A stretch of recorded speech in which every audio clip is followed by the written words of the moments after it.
Hello students. इस lecture में हम पढ़ेंगे एनिमल हस्बेंड्री के न्यूट्रिशन एंड हेल्थ के बारे में। Proper cleaning and shelter facilities for cows and humans are required for humane farming, for the health of the animals and for the production of clean milk as well. अगर हमें clean milk चाहिए और हमें जो हमारे animals है उनकी health अच्छी चाहिए एंड साथ ही साथ हम उन्हें ह्यूमेन ट्रीटमेंट देना चाहते हैं, यानी कि हम उनके साथ पूरी इंसानियत को बरतना चाहते हैं, तो हमें उन्हें proper cleaning and proper shelter की जो फैसिलिटीज हैं वो देनी होती हैं। Animals require regular brushing to remove dirt and loose hair. यहाँ पे सबसे पहले हमें बताया है कि एनिमल्स जो हैं हमें उनकी प्रॉपर क्लीनिंग करनी होती है, उनकी ब्रशिंग करनी होती है उनकी बॉडी की, ताकि उनके जो हेयर हैं वो लूज रह सके एंड उन्हें जो प्रॉपर वेंटिलेशन है वो मिल सके। Next, they should be sheltered under well ventilated roofed sheds that protect them from rain, heat and cold. उन्हें रखने के जो शेड्स हैं वो वेल वेंटिलेटेड होने चाहिए, जिसकी वजह से वो रेन, हीट एंड कोल्ड से बच सकें। The floor of the cattle shed need to be sloping so as to stay dry and to facilitate cleaning. इनके जो फ्लोर्स हैं, इन शेड के जो फ्लोर्स हैं वो स्लोपिंग होने चाहिए, ताकि एनिमल अगर किसी भी तरीके का एक्सक्रीट करते हैं तो उनका जो फ्लोर है वो ड्राई रहे एंड क्लीनिंग में फैसिलिटी जो है वो मिल सके।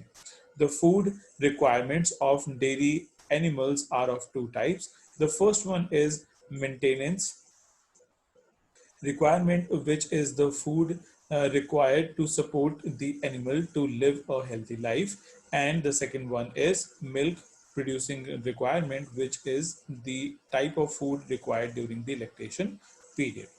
तो फूड की रिक्वायरमेंट जो होती है डेयरी एनिमल्स को वो दो तरीके से होती है। एक तरीका तो है कि जो मेंटेनेंस है उनके लाइफ के लिए, उनकी हेल्दी लाइफ के लिए वो हम उन्हें फूड दें। फॉर एग्जांपल कि रफेज जो होता है, फाइबर जो होता है वो उनको ज़्यादा चाहिए होता है ताकि वो हेल्दी रह सकें, लेकिन साथ ही साथ उनका जो लैक्टेशन पीरियड है उसको इंक्रीज करने के लिए एंड लैक्टेशन की जो क्वालिटी है उसको इंक्रीज करने के लिए इन्हें प्रोटीन रिच डाइट चाहिए होती है।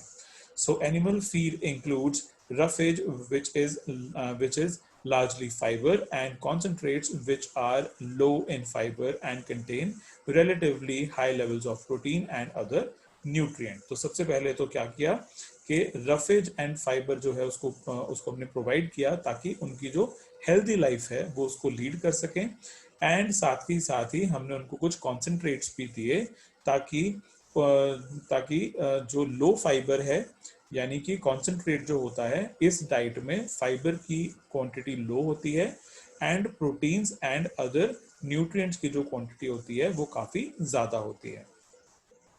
Cattle need balanced ratios containing all nutrient in proportionate amount.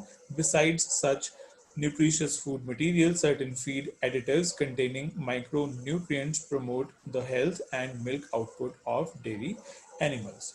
So, cattle जो हैं उनकी डाइट जो है वो बैलेंस होनी चाहिए, जिसकी वजह से उनको कुछ ऐसा सा खाना मिले जिसकी वजह से उनकी हेल्थ भी अच्छी रहे एंड साथ ही साथ मिल्क का जो आउटपुट है वो भी ज़्यादा अच्छा रहे। तो ऐसे में हम क्या करते हैं, ऐसे में हम उनको फूड मटेरियल तो देते ही हैं, न्यूट्रिशियस फूड मटेरियल तो हम देते ही हैं, लेकिन साथ ही साथ हम उन्हें कुछ एडिटिव्स भी देते हैं जिनमें के माइक्रो न्यूट्रिएंट्स होते हैं और इसकी वजह से उनकी हेल्थ एंड मिल्क आउटपुट अच्छा रहता है। Then the last paragraph is for the diseases। यहाँ पे अगर हम डिजीज की बात करते हैं, so cattle suffer from a number of diseases. The diseases besides causing death reduce milk production. Cattle जो होते हैं उनमें जो डिजीजेस हैं वो काफ़ी ज़्यादा होती हैं एंड जिसकी वजह से उनकी डेथ तो हो ही जाती है, लेकिन साथ ही साथ मिल्क की जो प्रोडक्शन है वो काफ़ी ज़्यादा रिड्यूस हो जाती है। लेकिन जैसे कि हम बात कर रहे हैं कि इस चैप्टर में हमें ह्यूमेनली इनके साथ ट्रीट करना है. So a healthy animal feeds regularly and has a normal posture.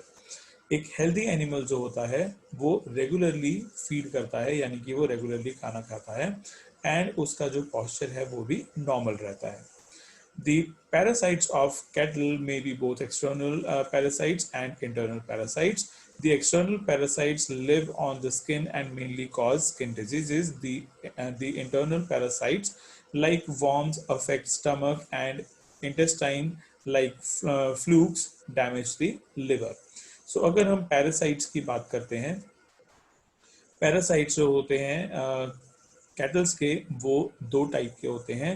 एक तो होता है एक्सटर्नल और दूसरा होता है इंटरनल. अगर हम एक्सटर्नल की बात करते हैं तो जो एक्सटर्नल पैरासाइट्स होते हैं वो कैटल की स्किन में रहते हैं एंड उनकी स्किन में कुछ डिजीजेस ले आते हैं.